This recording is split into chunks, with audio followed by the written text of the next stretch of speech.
Welcome to the Mike Abadir Show. You'll want to sit tight this hour as host Mike Abadir and co-host Gino Bacola talk to the experts, celebrities, and figures from the worlds of sports and business of sports. We cover the NFL, baseball, basketball, soccer, and horse racing, so we have all of the bases covered. Now, we just need your participation. Here is your host, Mike Abadir. Welcome to the Mike Abadir Show. This is your host, Mike Abadir, and I'm alongside my co-host, Gino Bacola, and we've got a terrific show for you today. Great guest lineup. We've got the Parlay Queen, Keeneland Dan, and Scott Shapiro. And before we get things rolling, G, wanted to get your thoughts on the big college football weekend. Got to be the biggest, most important college football weekend of the year. And I already kind of ticked off Scott Shapiro a little bit earlier this week because I know I had to do it, man. I was like, I want to see chaos. Yeah, I saw you're getting after Scott. It's going to be fun because we'll have Monique on in a minute, and she's going to give us some of her wagers for the weekend. And I've seen a couple of her plays, and there'll be one that Scott will not like. I can tell you that much. So we'll get a really fun difference of opinion between segments 1 and segment 3 today. Hope you had a nice Thanksgiving, everyone out there. Mikey, hope you had a nice holiday. Feels like it's been a long time since we talked. It was just only a week ago that we didn't have the show, but looking forward to today's show. There's a lot going on right now in sports, too. The Lakes played pretty well last night. A nice game from Brandon Ingram. Even though they lost, it's a little disappointing, but I like to see the young kids kind of step up and play well against the big boys, against the Warriors. They stepped up big. Yep. Yeah, and, Lonzo played well. Ingram played well. Julius Randle, he's kind of taken his defense to another level. So it's fun as a fan to see the kids kind of growing and developing a little bit. And then this morning, Mikey, Tiger is on the prowl. He's through 8. He's through 9 now. He just finished hole 9, and he's 1 under. So they said he's swinging. This was Jason Sobel from ESPN said, we knew that Tiger was swinging the clubs well coming into his first competitive round. There were questions about his putting, but he's already rolled in a 15-footer for a birdie on number 2 and a 25-footer on hole 8. So Tiger is doing well so far. The key for him is staying healthy. Let me ask you about that though. What's your cutoff on Tiger? Like what point do you just say I'm done even rooting for Tiger? Never. I love Tiger. Never. Ever. There you go. For me, there is golf. Is not even a tenth as interesting without Tiger in it. I mean, my dad and I used to flip on Sundays and watch always whether Tiger was trying to win or usually it was, is he going to break the record winning by 10, 12, 15 strokes, whatever it is. And for me, it's just he's a polarizing figure. Whether he's dominating the sport or not, I think he's just much better when he's in the sport. For me, I'm always going to be paying attention a little bit more with Tiger. I couldn't agree with you anymore. Let me just quickly say this.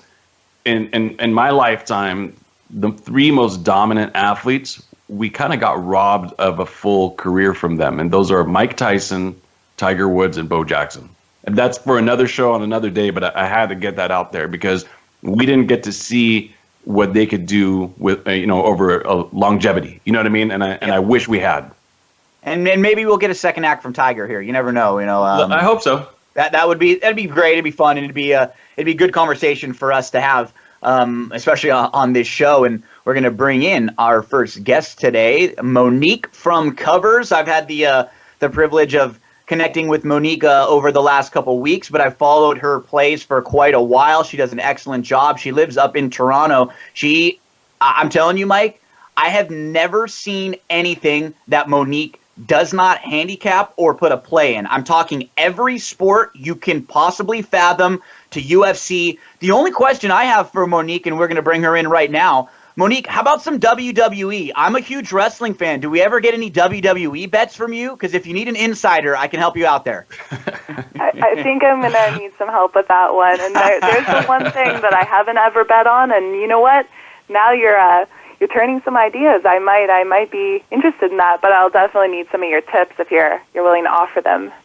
I don't think you become the parlay queen by wagering on WWE. Just my opinion, Gino. I'm sorry, man. Well, Monique, we're very happy to have you on. I really appreciate you coming on with us. Let's get a little bit about your background. We know that everyone always is curious hearing about your weekly plays and the prop bets and everything. How does a girl, you're 25 years old now, how did you get into handicapping, sports, and gambling in general? I always grew up around sports and betting and racing, and it's always been something I've been super passionate about. Of course, the thrill is something incomparable, but I really love the analytical side of dissecting totals and trying to find a profitable angle. I find it exceptionally fulfilling when you compile stats and notes and to be rewarded for the effort you put in when you're handicapping a game well. I find that something unparalleled, and it's always been something that I've just always loved, and I don't think that's going to stop anytime soon. Monique, I got a question for you. What's your personal favorite sport just to be a fan of? Just going to ask that question. Good question, Mikey. Just to be a fan of, and then what's your favorite sport to wager on? That's interesting. My personal favorite, it's definitely NFL football. You can't beat those couple weeks of the year. You look forward to it the entire season, and the amount of money bet into it, the way the spreads move, the totals move, and just the diversity in the bets that you can make. I just love the NFL.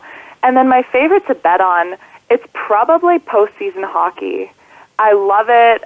Interesting. It's not like it used to be. I remember growing up, and it was just you'd have 1-0 games, and you'd go to overtime, and you'd be lucky to score a couple. And it's something that the postseason hockey, it's just so competitive. And being Canadian doesn't help with that, and it being literally everywhere all the time. But I love that as well.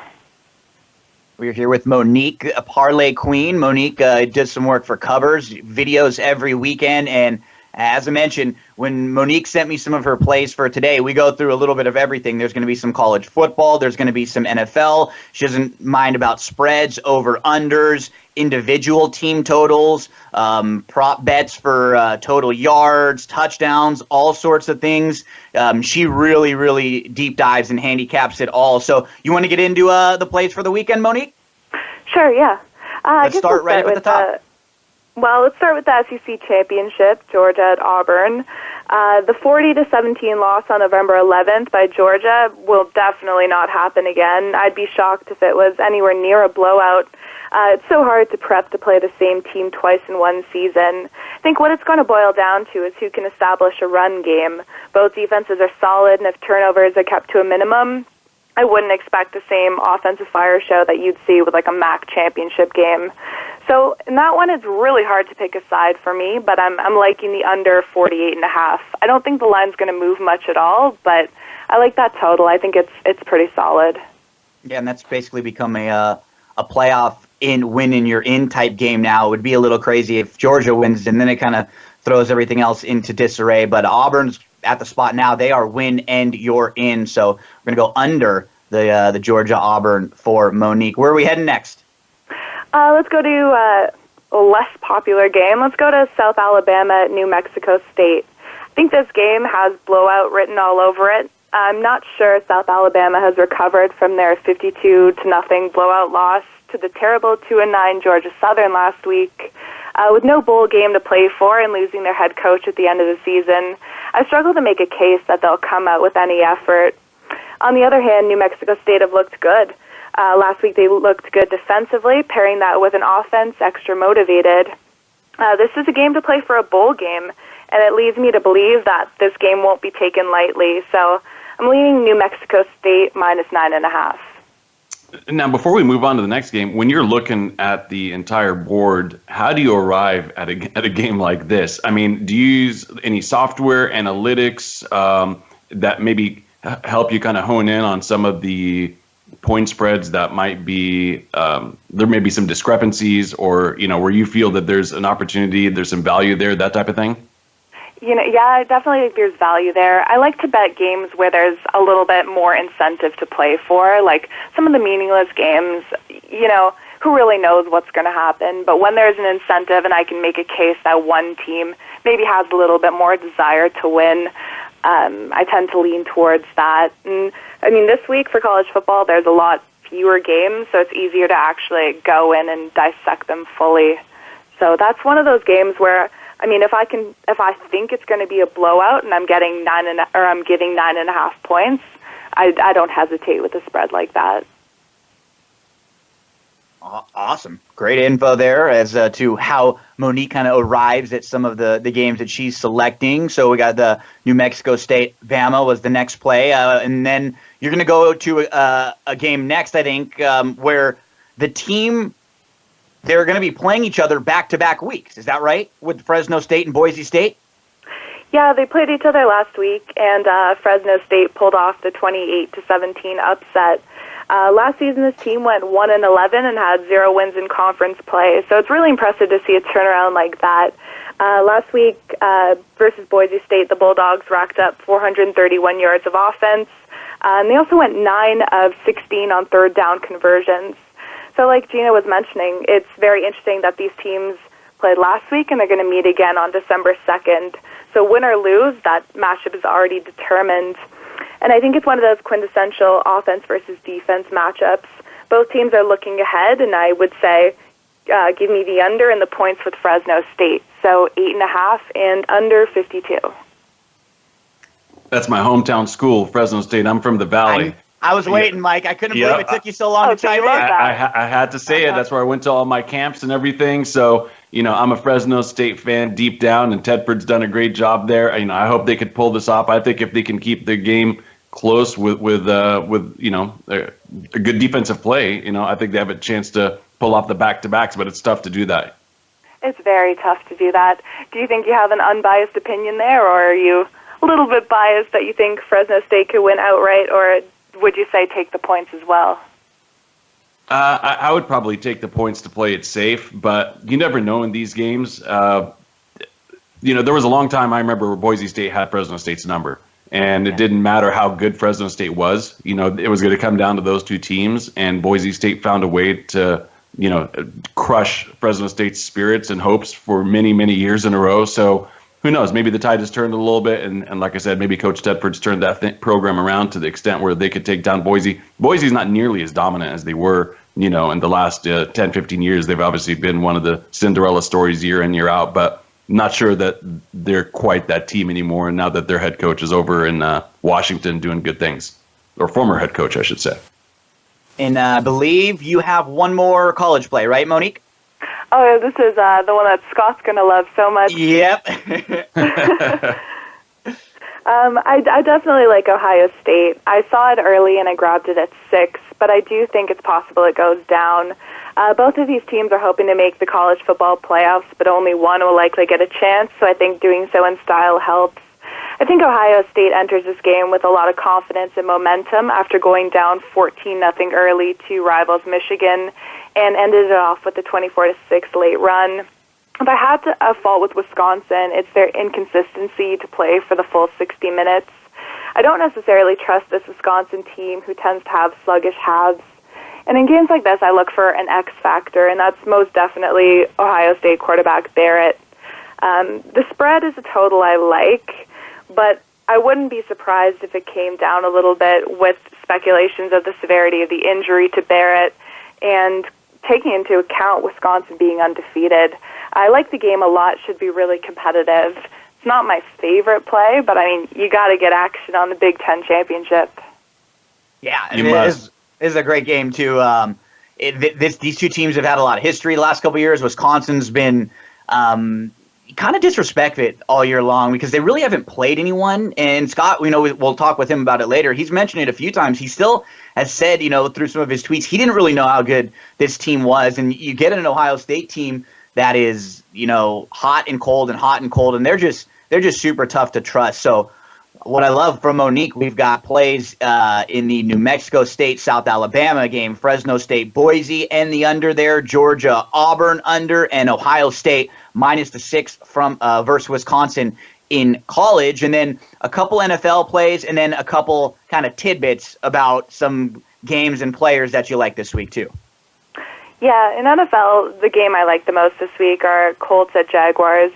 I like Jacksonville minus 8.5 and the team total at 26.5. I think losing to the Cardinals last week is not a good look, but I think there are certainly worse defeats than losing on the road to a 57-yard field goal late. Defensively, the Jags are the league's best in both yards, 282, and points 15.3 allowed. If your defense can come up with big stops, it often sets your offense up to have huge success. And I anticipate that's the case, which we have in Jacksonville on Sunday. And you also mentioned you think could be a nice bounce-back game for Fournette, because he's struggled a little bit since the benching. It seems like they've had some off-the-field issues with him, but from day one, this team's game plan is pound on the ground, and it should be just feeding Fournette. Absolutely. He's had like a lingering ankle injury, but I think that for him it's more of a volume play. I think they'll get out ahead early, and like you said, they're just going to pound the rock, and I wouldn't be surprised if he had a big game. I don't think he's going to have very many long rushes, but I think the attempts will be there, and I think just based on that alone, he'll surpass his total. And let me remind everybody, in the first matchup, Jacksonville won 27-0 in Indy, and in that game, they rushed for 188 yards. They passed for 330 yards, so they absolutely crushed and dominated them. That score probably could have been more like 45-0. So I think this is going to be a sweep, but just by a matter of by how much in this game. And Gino knows I've been on the Jags for a while now. I think, about 4 or 5 weeks ago, I came on and said they were my surprise AFC team to, win that division and maybe make some noise in the playoffs, just because they got a good defense and running game. They know what they are. That's what that's the key a lot of times with these football teams. You know your strengths, you know your weaknesses. As long as they're not forced to throw the ball a ton and they can just continue to pound and run the ball, they're going to be very, very tough and a tough out. And then you're going to go to one more team, Monique, who struggled the last couple weeks, but a lot of times teams coming off losses, you forget about them, or the betting public will always go the other way. You're going to play KC -3 against the Jets. Yeah, I'm shocked to see that it moved to -3. I think it opened at -4.5. It's week 13, and Kansas City are leading the AFC West after losing 3 straight and 5 out of their last 6. And it's crazy to think that. I think defensively the Jets have given up an average of 120.4 rushing yards per game, and they've definitely been burned long for runs of 10 runs of 20-plus yards and a league-high 4 of 40-plus yards. I think this will be exploited as the Chiefs rely on what are their best offensive weapons in Kareem Hunt to keep them ahead of the chains. It's one of those where the losing trend isn't going to continue forever, and I think that this is a good bounce-back game for them. Even on the road, I think the Jets are fairly weak, and the Chiefs will find success. One of the best players in football, yes, I'm saying it, one of the best players in football is the field goal kicker, Justin Tucker, for the Ravens. He might be better at his job than almost any other player at any position is better at their job. And so you're going to play an interesting prop. You're going to go Ravens, Lions, over 3.5 field goals, and that's -120. I love this play because the Ravens, Monique, they use Tucker as an offensive weapon. They really do. I was looking up stats of them, and you also have Prater, who's 5 for 5 from 40 to 49 yards and 7 of 10 from 50-plus. Obviously, Tucker's, as good as it gets from far and up close. These are two teams that move the ball fairly well, but tend to have stalled offensive drives. These two teams are in the top 10 in field goals attempted and made. And like Gina was saying, these are two weapons in Prater and Tucker, and they're as accurate as it gets. Yeah, that's good stuff. And we got to get to a break shortly, but you just had a couple interesting stat trends you were mentioning. 49ers Bears, you think it might be kind of a low scoring game and a game that might be a lot of running. I do. I think the Niners definitely don't want to start Jimmy Garoppolo, and especially not on the road. I don't think we'll see a game plan executed where he's throwing the ball 50 times. I think this game will be close, and the Niners can establish the run. You have Carlos Hyde, who hasn't been bad at all this year, and he's coming in with an average of 4.1 yards per carry. And for Chicago, they can't throw, like to run. They'll probably have success against the run and have Howard and Tariq Cohen, who nicely put are more than competent backs. So I think it's a run-heavy game, and with run-heavy games, I tend to lean to the under. And then I like to hear this one. One of the best wide receivers in football has really, really put his name out there the last few weeks, and that is for one of the hottest teams in football, the Chargers, and Keenan Allen. Oh, absolutely. Keenan Allen's caught 23 passes for 331 yards over the last 2 games, and he meets a very favorable matchup in Cleveland. He's a must-start, obviously, in any fantasy pools or any money leagues. He's definitely primed for a big game, and he's probably one of the receivers I would most likely lean on if given the option.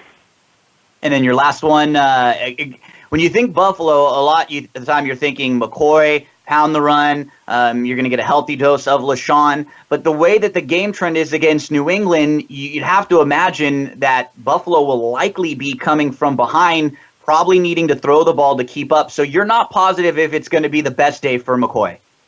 I wouldn't think so. I think the Patriots are one of those teams that are very good at exploiting your weaknesses and stopping what you do best. And I think going into this game, everyone knows the Bills need McCoy, and they're going to be leaning on McCoy heavy, even if they are down. And I think the Patriots are one of those teams that can fully stop you on that. And like you were saying, I do think that they're going to get down, and I think they'll be down early. But it's random, those two teams. They do tend to play each other fairly close, but I just think the Patriots are much the best this year, and I wouldn't be surprised if McCoy struggled this week. Monique from Covers, we have to get to a break quickly, but Monique, give us your plugs. Where can everyone find you on Twitter and find your work? My Twitter is @Parlay Queen, and you can find my work on covers.com or America's Best Racing. Monique, awesome. Thank you so much. We got to get to a break, but we will have to have you back again in a few weeks to talk more football and maybe bowl games, because I know you're big into the bowl game season. Yes, I am. I can't wait. It's my Christmas time and the happiest time of the year. Thank you guys so much for having me. Happy holidays. Thank you, Monique. We'll be right back after. Yep, we'll be right back after this next commercial break with Keeneland Dan.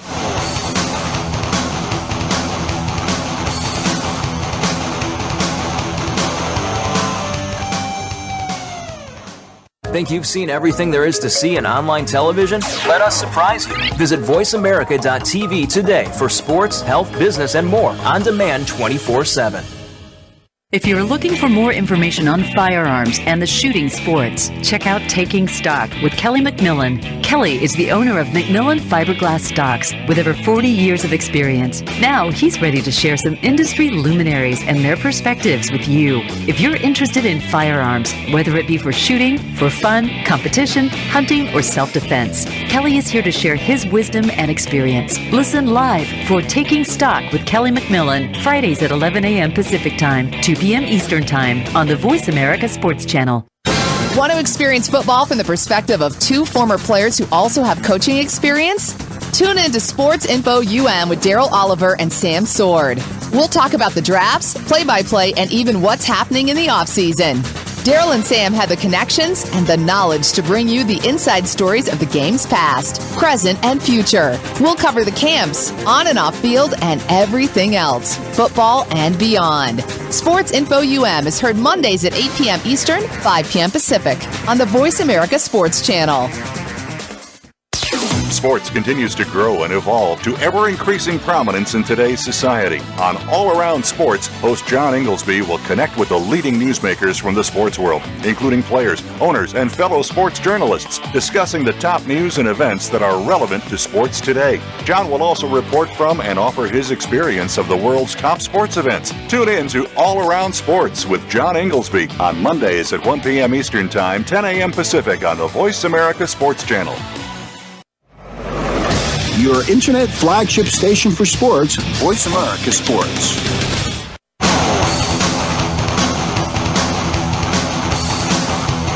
This is the Mike Abadir Show. If you want to call in today, we can be reached at 1-888-346-9144. That's 1-888-346-9144. Or send an email to mike@themikeabadirshow.com. Now, back to this week's program. Welcome back. It's Mike and Gino talking sports as we always do. Just had a fantastic first segment. Man, Monique just brought it, man. I really like her, and her picks make a lot of sense. Yeah, she's sharp, man. You have a conversation with someone, or you follow them, and you see their handicapping, and you could just tell pretty quickly when they know what they're talking about. And so I was happy that Monique wanted to come on and speak with us, and yeah, she does an awesome job, because what happens when you listen to someone like that, you hear her plays and you hear her reasoning, and even if they all lose, you just go, oh, okay, this is bad luck, because she has just great information, great handicapping, great research. She's obviously put a lot of time and effort into it, so really appreciate the effort from Monique, and we're going to wish her the best of luck this weekend. And then I think it's always good for our show, Mike, when our producer during the break has to shut us up before we come back to commercial because we're chit-chatting with our guests. I think that usually means the show is going to go well and that the guests are ready to come on and have some fun with us. Absolutely. And we bring on our next guest. I had the privilege of talking to Dan Cronin about a year and a half ago. For each and every Saturday and Sunday, we would chat racing and chat some college basketball or football or whatever the hell was going on, Dan. We would chat about whatever was going on in sports. It was always fun touching base with you. And now with Cincinnati basketball doing so well, it was a good time to get you on the show. You know him as Keeneland Dan on Twitter, fatbaldguyracing.com. He's a excellent horse racing handicapper. Today we'll probably focus a little more on college basketball, but we would love to have him here with us. Dan Cronin, how you doing, buddy? Oh, good, man. Ready for the Bearcats to finally play a couple decent teams, right?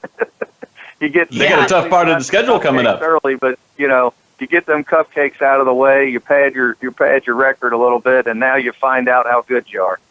Well, you're up to 7-0 now. You're ranked 9 in one poll, 11 in one poll, so basically a top 10 team so far. Before we get into this year and this specific team, I was having so much fun looking up you and your family and researching your brother last night. Man, your family in basketball, the history, kind of take us through it a little bit, starting with your dad and then kind of into your brother, and you played basketball too. You guys were all players, kind of coaches. Your dad was involved in scouting. Tell us a little bit about the family history and how basketball has been important to you guys.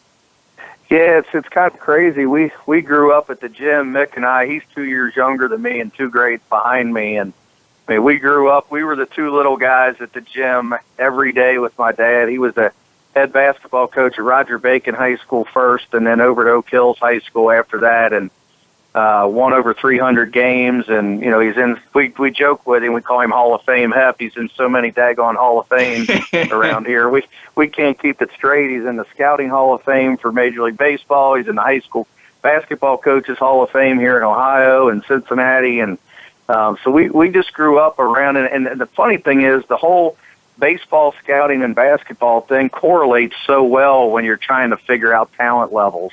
And I think that's where it helped us the most growing up is, we just watch games different. And I tell people that all the time. I watch games completely different than everybody else.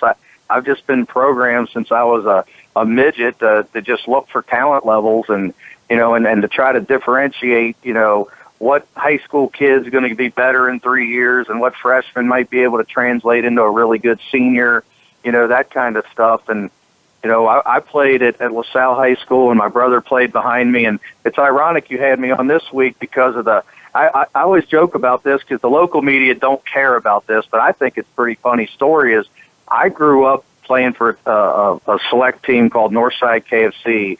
And I was the point guard. I was the one that won the MVPs and all that stuff. And the second best player on the team just happened to be Chris Mack.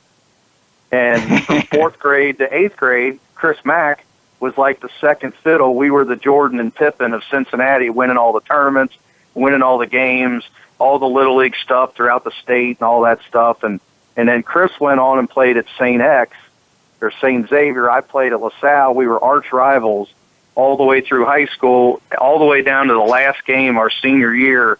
We were tied for the GCL, which is the best league in Cincinnati. We were tied for the title on the last game of the year, last night of the year, and he had hit a shot with about 20 seconds left to put his team in front.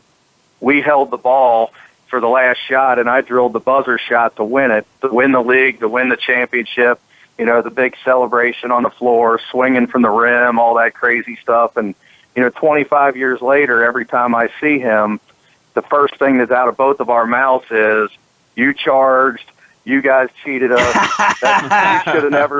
should have never got the ball back, and that's all we talk about. no matter how many games he wins at Xavier, no matter how many games Mick wins at Cincinnati, every time I see Chris Mack, it's the same conversation. And what a small world. It makes the rivalry with Xavier and UC pretty cool because, you know, all the UC fans hate Xavier, all the Xavier fans hate UC, but I can't. I can't hate Chris Mack. He's been a buddy of mine for 35 years. So I root for him every game but one. I hate that this game's even being played, but, you know, it's just kind of neat that two guys that grew up on the west side of Cincinnati that tight, one of them's the coach at Cincinnati and one of them's the coach at Xavier. It's just, you'd have never dreamed that when we were all in the backyard playing basketball. Let's kind of go through Mick's career because it was really incredible. I even was reading an article and you had mentioned he had been saying since he was young, I'm going to be a college basketball coach. I'm going to be. It was almost like he knew it and he spoke it into existence. He kind of would follow around and kind of go to any events where he could network a little bit and just kind of meet people. It was unbelievable how much money I had to give him when I was working out of college, and he refused to get a job because all he would do is coach basketball camps, network with coaches. And, you know, back then there wasn't cell phones. I mean, we didn't even have call waiting at our house. So he would get on the phone, and my parents may be screaming at him because he's on the phone for 5 straight hours. You guys are missing all the calls and stuff. Yeah, it's like, what girl are you on the phone with tonight? And he'd be like, oh, I was on the phone with Coach Patino. And I'm like, yeah, right. You were on the phone with Coach Patino. Sure you were. You know, and then I just walk in the other room. He'd be like, seriously, I talked to Coach Huggins, and then I talked to Coach Patino, and then I talked to Sonny Vaccaro, and I'm like, yeah, okay, Mick. And I never believed him. You know, I'm thinking, man, what is wrong with my little brother? He's nuts. He thinks he's going to get a job in college. He's coaching the reserve team at Woodward High School. I'm like, how do you go from, you know, being a JV coach at 19 years old to working in college? I mean, it was the weirdest and funniest thing, but, you know, the fact that he just worked his tail off, and then he got lucky. Damon Flint, I don't know if you remember him, he was a McDonald's All-American, and he happened to go to Woodward High School, and he had no parents. And him and Mick, because they were so close in age, just became friends, and Mick was the JV coach when Damon was a freshman, and they got to be really tight. And Damon was such a good, you know, recruit that Ohio State and Louisville and Kentucky and UC and all of them were recruiting him. And Coach Huggins just came in and sat in the living room with my dad and Mick and said, I heard he wants to be a coach. And he said, yeah, he wants to be a college coach. He said, well, don't he go to UC? And we said, well, kind of. You know, he was on the 10-year plan, but he was going to college. And he looked right at Mick and said, you know, if you can get Damon Flint, you know, to come to Cincinnati, I'll give you a job. And we all started laughing. Well, we already knew Damon wanted to go to UC anyway. He was from UC. And Mick was like, well, he's coming to UC anyway, Coach. And he's like, well, you know, I'll give you a job if you can recruit and you can hustle and you can do everything that I think you can do. He's like, well, we got a problem. You have to get a degree. And, you know, in our house, my sister graduated from Northwestern. You know, she was brilliant. I graduated with a double major, and, you know, and then Mick was kind of like the one that didn't like school. So he was kind of on the 10-year plan, and that kind of put him in his place a little bit to where, okay, I got to actually start studying and get a degree and get the heck out. So I think it was about 2 years later he finally graduated, and when he did, he walked right in Huggins' office and sat down and said, all right, I graduated, I need a job. And they got him the job as the film coordinator the next year, and he come walking out in a suit. I couldn't believe it. I was like, he really did get a job at UC. This is crazy. Unbelievable. So he goes from video coordinator there, then he goes over and he's assistant with Rick Pitino at Louisville, and then he's the head coach at Murray State in 2003. He makes the tournament 2 of 3 years with Murray State, and then he's hired, dream job, at Cincinnati, but he has to come to Cincinnati in a real time of turmoil where he's actually using football players to help out the basketball team. I mean, he came when things were at the absolute worst. There's no words to describe what he walked into those first 2 years here. I felt horrible for him. I had to sit behind the bench and be his bodyguard, basically. In every game, I was in a shouting match, a pushing match, a fight, where fans were screaming at him, throwing things. Our own fans. You couldn't go anywhere in this city. Somebody wanted to punch him, hit him. He was like a villain for taking the job. It was so many people were Bob Huggins lovers that they were so mad at the administration for firing Bob Huggins that Mick was the scapegoat. It was like, we're going to hate him no matter what. And, I mean, it took a good 7-8 years before the fans finally dropped the whole Bob Huggins thing and said, all right, he's doing it the right way. He's hustling. He's winning.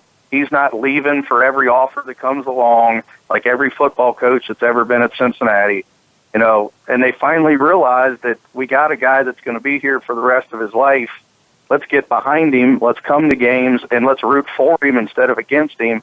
And about 4 or 5 years ago, it just started to change. You could tell the city changed. When I would go places, instead of people yelling at me and saying, your brother stinks, it was, man, we're so happy we got him. And, we understand what happened now, and we apologize for what happened. And, it's like the whole city just all of a sudden snapped out of it, I called it, and just understood that he wasn't the bad guy. He came to try to rescue this, in a horrible, horrible situation. I mean, our first year, we had 2 football players, a hurricane refugee from New Orleans, and about 6 JUCO players and that we had just recruited in a matter of a month, all the leftover JUCOs that nobody wanted. And that's who we played with in the Big East. We weren't in the OVC. We were in the Big East. What happens is you win, and in each of his first 5 years, you improve win totals. And now you've been to the NCAA tournament 7 straight years. And, people don't have anything to complain about, a Sweet 16 so far. And this year's team, Dan, well, they haven't played any tough teams yet. They are right there, and they could be one of the best of the group. Let's talk about the upcoming schedule now, because in the next week or two, we are really going to get to know this team. You have as tough of a 4-game schedule coming up, 4 national TV games. You mentioned the Xavier game. That's going to be on FS1, and Xavier's already beaten Wisconsin and Baylor. You got Florida coming up, who's number 6. They've already beaten Gonzaga, and they just lost to Duke. You got Mississippi State, who's 5-0 right now. That game's going to be on ESPN2, as is the Florida game. And then you're going to travel out here to the West Coast. You play at UCLA. That's a CBS game. We're going to find out about this Cincy team in the next 2 weeks. Yeah, it's the schedule is as rough as you can get for December. And, I know he did it on purpose because he really believes in this team. And we're going to find out. I mean, the good thing is, our 2 big guys, Clark and Washington, are as good as any tandem in the country. And that includes all the teams. I mean, maybe those 2 Duke freshmen are better. So, you got a 23-year-old and a 22-year-old man in there that, both can score, they both can rebound, they're team guys, they don't hog the ball. And then you got on the perimeter, you got Evans, who's an NBA. I mean, I really believe Jared Evans will play in the NBA. He's a 6'6" guy that shoots over 40% from the 3-point line. He reminds me a lot of Brown that plays for the Celtics that's from the West Coast out there from the Pac-12. Yeah, I mean, he's a lot like him. And then you got Jared Cumberland, who's just a train. I mean, when he gets going in the open court, I mean, he's built like Mike Tyson, and nobody wants to get in front of him because he's got one of those bodies that you think would be an NFL linebacker. And the big question mark for the Bearcats is just this: point guard. Is one of these 2 point guards, Jennifer and Broom, are they going to play well enough to be able to get deep into March? I think Broom's got the most ability. Jennifer's the most conservative, does nothing wrong type guy that has a limited ceiling, where Broom's got more of that electric, might play at the pro level at some point, athleticism, speed. He's got it all, but he still turns the ball over. It's his first year of major Division I competition, so he's still making those silly mistakes. But if those 2 play well, Cincinnati's deep, they're big, they shoot it. They've got everything to make a run in the tournament, and you got to post some big wins. We got to win. I'm telling them they got to win 3 of these 4 to stay in the top 10 to 12 teams, to where you can get a legitimate seed to make a run to the Final Four, because we all know the committee continues to cheat the American Conference every year. The champion has never got more than a 5 seed. So, you got teams 29 and 4 getting 5 seeds. So with Wichita State coming into the conference this year, you're hoping you can at least get a 3 or 4 seed from the if you're the champion, or with Wichita State and Cincinnati at the top.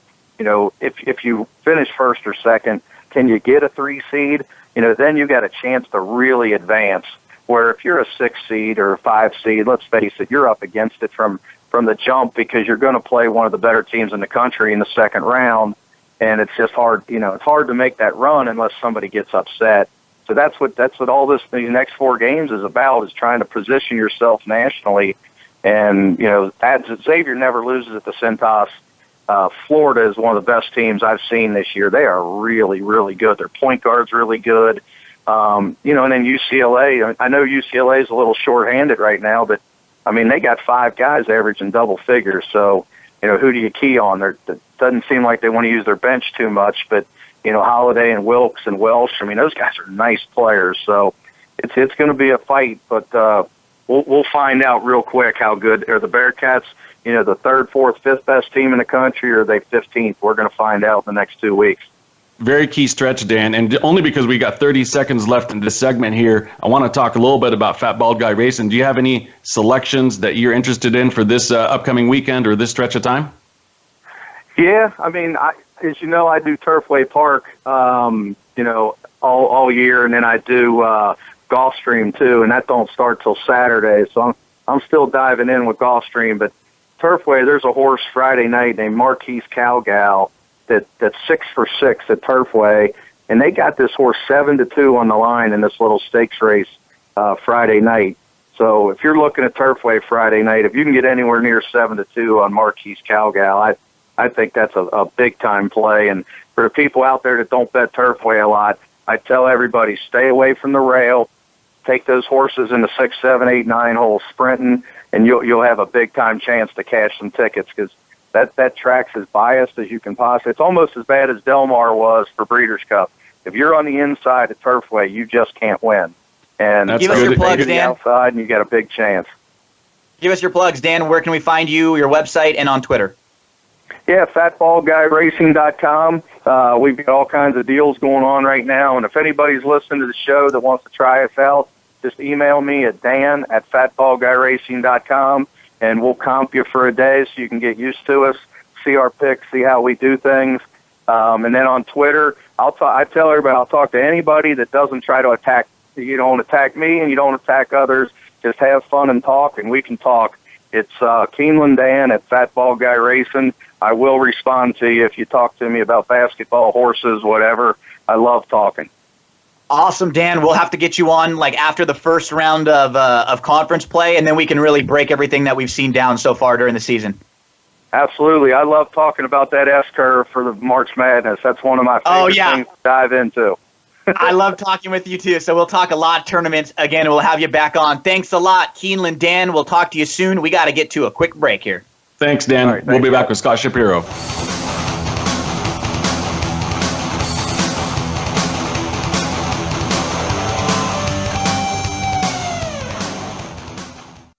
Become our friend on Facebook. Post your thoughts about our shows and network on our timeline. Visit facebook.com/Voice America.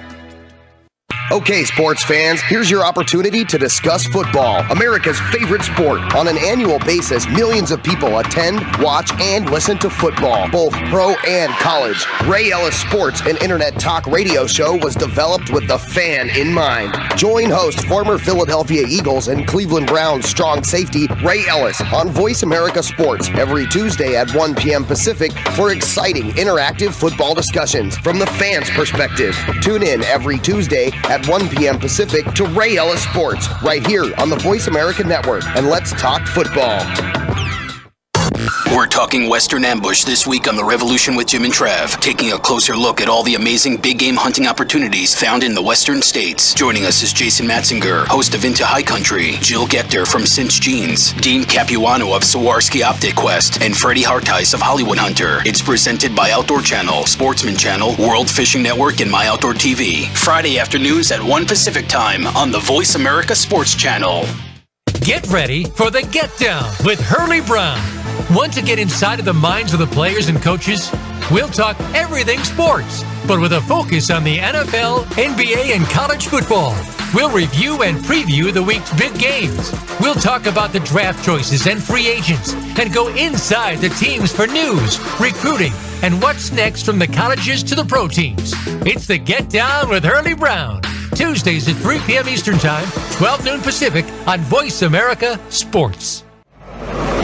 Your internet flagship station for sports, Voice America Sports.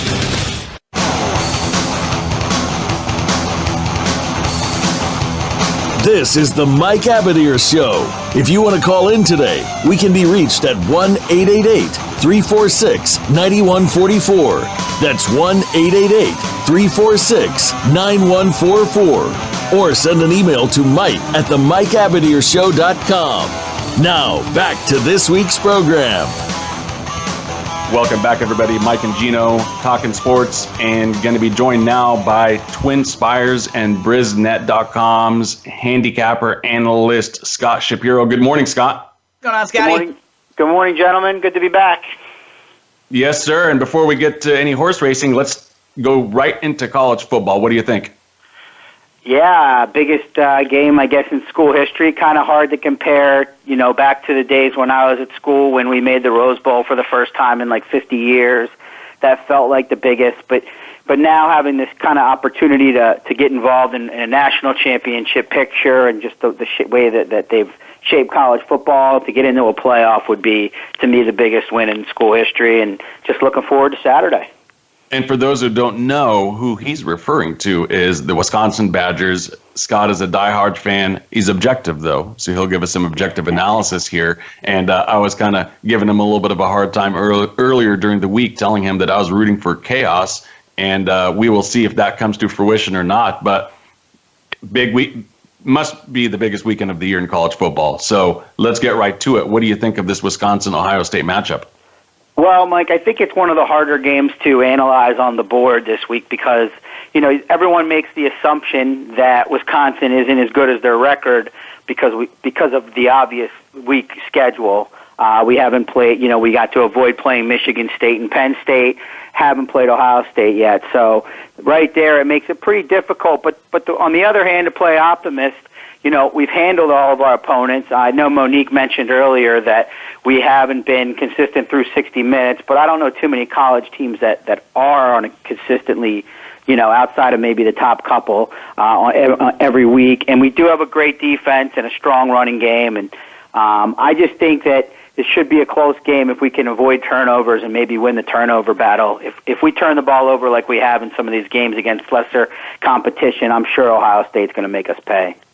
And I'm going to remind everybody, when Wisconsin and Ohio State matched up last year, that final score was Ohio State 30-23, I believe.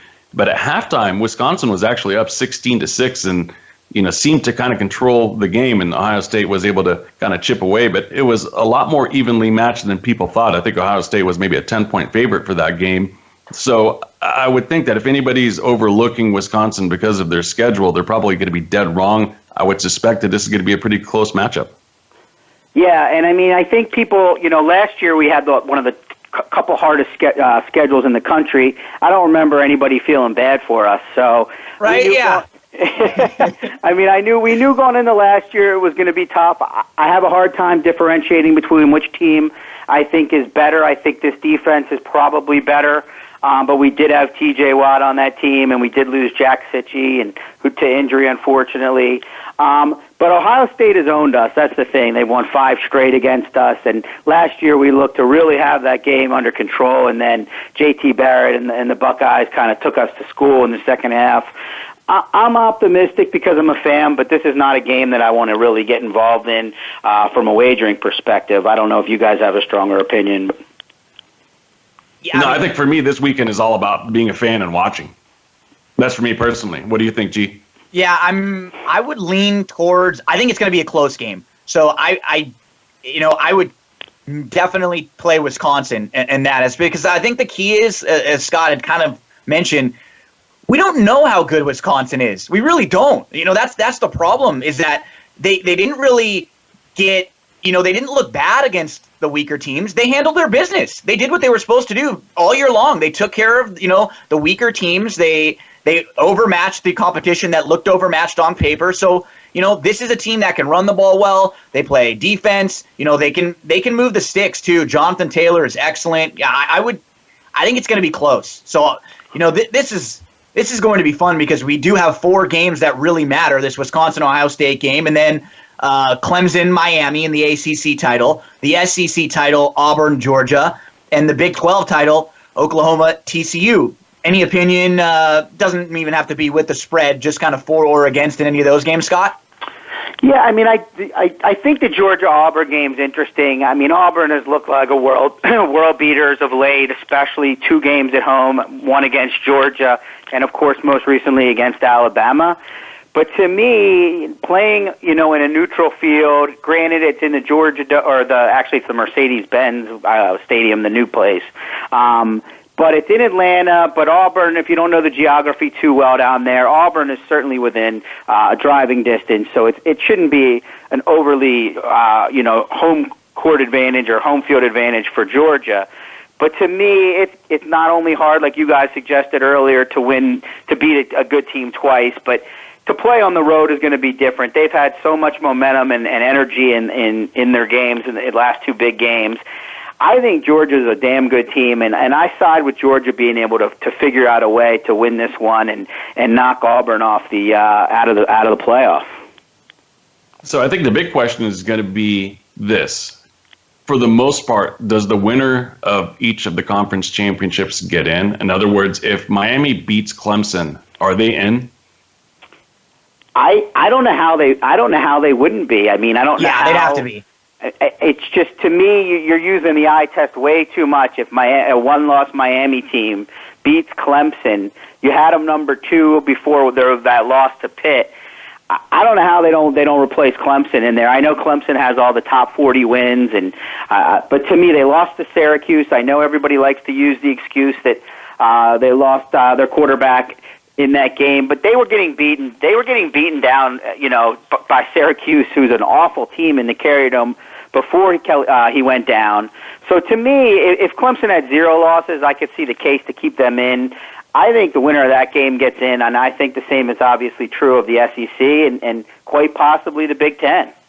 Yeah, I agree with you. I think the Big 12 is the only one where if TCU won, they'd probably, even though it's their resume would still be very similar to that of Oklahoma's with a win over Oklahoma, but I still think they would probably have a lot to do because TCU right now, they're still behind USC. They're at 11. So they would have a lot to jump, especially if Ohio State won. Then TCU would be in big trouble because they're going to have to worry about Ohio State possibly moving up if they beat Wisconsin, and then you're going to have to worry about an Alabama team that's just kind of floating around and just sitting there waiting for the chaos and what happens this week. And because that's really what it's going to come down to. Some of these teams, who doesn't look good winning, they might get screwed, and Alabama might be in. Right. Well, and I think. Oh, go ahead, Scott. Mike. I was just going to say, I think the most fascinating scenario is going to be if Ohio State beats Wisconsin and TCU beats Oklahoma. How do you have Ohio State leapfrog Oklahoma when Oklahoma beat them head-to-head? On their own field and handily. Yeah, I agree with that. That's going to be the toughest. That's going to be the big dilemma that they're going to have to deal with. Let's hope we don't see it. Yeah. Let's just get a Scotty win for Scotty, and it'll keep the order nice and restored. I want to make it easy on everybody, Gino. That's my goal this weekend. That's all. You're just a nice guy. That's all you're doing is trying to keep everybody happy and all smiles all the time. We only have about 3-4 minutes though, so let's try to get through this DraftKings lineup real quick. Scott and I are going to play an NFL lineup for this weekend, for this Sunday, DraftKings. It's a classic lineup. It's the Sunday slate, the 15-game slate, and I'll kind of go through my squad real quick. I have Phillip Rivers, and I'm going to have Keenan Allen as one of my wide receivers. It's just, I don't really have to explain too much about how awesome Keenan Allen's been lately. This game matters. They're playing Cleveland. They're at home. So I have Rivers as my QB, Keenan Allen as one of my wide receivers. I think it's a big Jordan Howard week. We actually heard Monique talk about that earlier, so I like that her and I are in the same spot. I think he's going to be running all day long against the Niners. I'm going to actually use 2 New England running backs. I'm going to have Dion Lewis and Burkhead in my flex, mainly because they're both involved in the running game and the passing game. Burkhead had a bad game 2 weeks back when he fumbled, but he came right back with a couple touchdowns and an excellent game last week. So I have Dion Lewis and Burkhead as two of my spots. My other two wide receivers, Robbie Anderson at home against KC. He has quietly become a top receiver in the league. If he wasn't on the Jets, he would be his price would be huge, and he would be a guy that everyone was talking about. Zay Jones. I think the game script will be Buffalo needing to score, so I could see Zay Jones. He's getting a lot of targets lately. I think he will get some garbage time scores, and then we're going to go with Seals Jones for for Arizona. The Gabbert Seals Jones connection has been excellent. You know, you get some new quarterbacks in a lot of times, and they have a connection with a certain wide receiver. So that's Seals Jones. I mentioned Burkhead in the flex, and my defense will be the Tennessee Titans D. Well, we did not speak before this, but we have a lot of similarities in our lineup, which is either good or bad. But I also think Phillip Rivers is the best cash quarterback this week, $7,000, playing the Browns. He's been on fire. Very hard to imagine him not coming through with at least a 2-touchdown game, and he's just really starting to play his best ball. At running back, I also like Jordan Howard. Should get back. When he's had the right matchups, he's been able to run it well. You can toss his game against the Eagles. That front four is dominating against the run, and they couldn't. Hey, Scott, we're getting a 30-second warning. So if you could just zip down them, if you may, sure. I apologize. Jordan Howard, Jerick McKinnon as my other running back. My receivers are Mike Evans, Devontae Adams, and Zay Jones, just like Gino. My tight end is Hunter Henry with Rivers. My flex is also Rex Burkhead. And my defense will be the Bears, tagged up with a correlation play with Jordan Howard. Awesome, Scotty. We'll have you on again in a few weeks to talk more, but give everybody your plugs again, where we can find your races, where we can find you on Twitter. Yeah, my Twitter feed is at ScottShap34. You can find my horse racing work. I do the daily selections at Brisnet.com for the Southern California circuit. And then you can find 3 to 4 articles a week on the TwinSpires.com blog. And other than that, just you can find me around. But like Dan, I'm very happy to talk to anybody that reaches out to me on social media. Good awesome stuff. Good luck, Scotty. Good luck, Thanks, Scotty. Scott. Thank you for joining us this week, and we will see you guys same time, same place next Thursday. Have a good one. Thanks for joining us this week for the Mike Abadir Show. Please tune in again next Thursday at 2 p.m. Eastern Time and 11 a.m. Pacific Time for another show with Mike and his co-host, Gino Bacola, on the Voice America Sports Channel. Have a great week.